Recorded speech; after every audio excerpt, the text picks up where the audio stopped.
Guys, good morning. Habang tayo po ay nakikinig sa music ni Brother Daniel Razon, Banal na Pag-ibig. So, ngayon po tayo po ay magugulay. Ito po yung ating gugulayin, malunggay or moringa.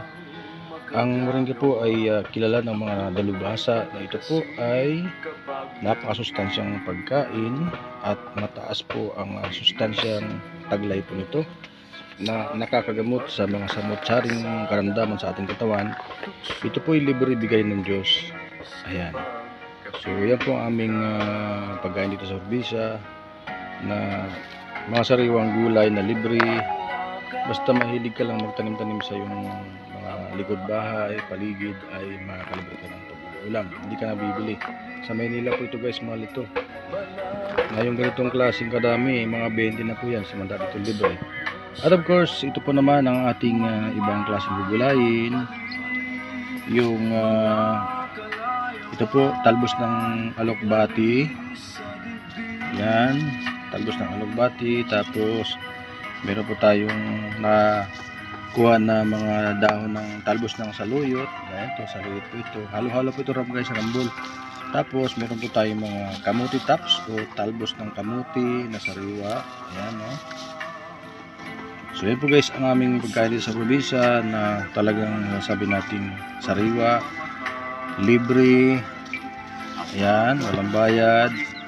Sabi nga nila pagkain ng mahirap, okay lang po yan pagkain ng mahirap, at least walang chemical. Hindi kagaya sa Maynila na halos lahat ng kinakain may chemical, no? So magkakain po kayo dyan guys ng mga gulay sapagkat ang gulay po ay binigay ng Diyos para humaba ang ating buhay. Kung meron tayong mga manok na kakainin, dapat mga native, hindi po yung mga dumaan sa proseso na pinapalaki sila na dahil sa mga feeds, na ang feeds po ay ayon sa pagsusuri ng mga doktor ay nakakasira ng ating katawan dahil yun ang pinapakain sa mga baboy ngayon, mga patining. So manok, baboy, ganun po sila. Bangos, ayan, mga process po ang kanilang kinakain, yung mga feeds na ginawa ng tao. So ito po guys, ang saluyot naman ay maganda po ito sa katawan sapagkat ang saluyot po ay madulas. Ito po ay nagpe-prevent sa ating katawan na huwag tayong magkaroon ng rheuma or arthritis sapagkat ito po ay madulas.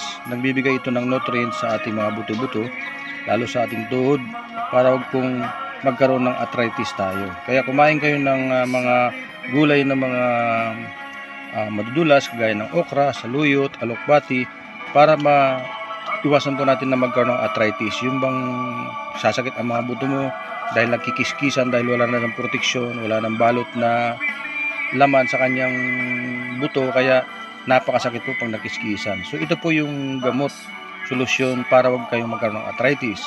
Kumain kayo ng madudulas na pagkain, saluyot number 1, tapos alokbati at okra. Meron pang iba na mga madudulas na pagkain guys. Alam nyo na yun kung anong madudulas. Basta madulas, masarap yan, di po ba mga sangkay?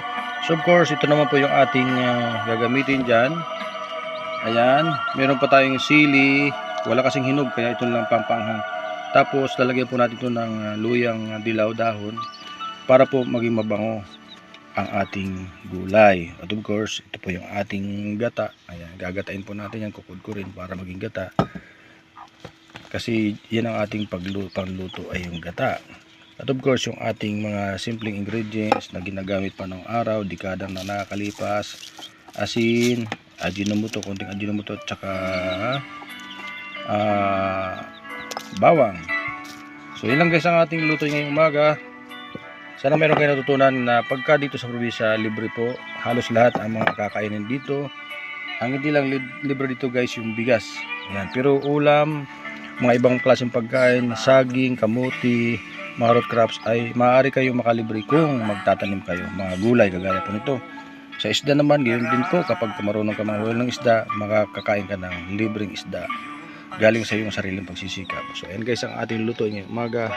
Ito po ay puro pa ito masustansya, pampalakas sa ating katawan para maalagaan ang ating kalusugan na tayo po ay mabuhay ng matagal sapagkat ang gulay ay pampahaba ng buhay na bigay ng Diyos. Ayan. Guys, ano? So salamat po sa Diyos sa inyong panonood. Sana meron kayong natutunan. Guys, kumain tayo ng gulay. Ugali natin kumain ng gulay para humaba ang ating buhay. Thank you for watching guys and God bless. At ako'y maghihimay na po.